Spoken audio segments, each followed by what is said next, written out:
What is up, guys? Today we will talk about how you guys can install PIP Python in your Windows 11. The process is pretty simple.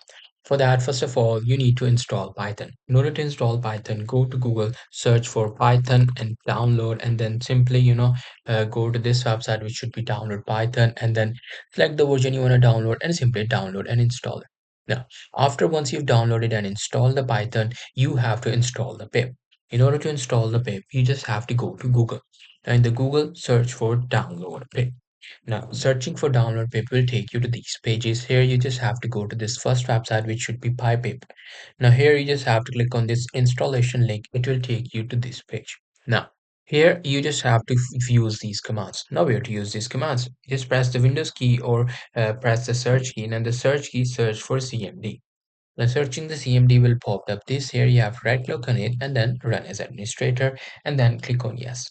Once your CMD is opened up, this is what you will see.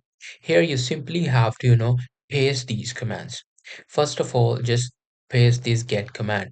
For that, you just have to scroll down and you'll be able to find that this get command. Just copy this command, copy it, and then simply paste it in the CMD like that. And then enter it and it will start to download pip and you will have the pip installed.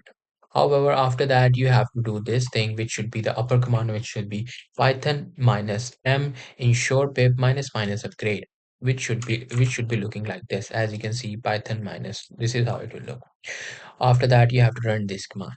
If you are a coder, you will know how to run commands. Just run these commands and you will have pip installed on your device. So that's pretty much it. That's all I'll be able to do it. Hope you guys find this video helpful.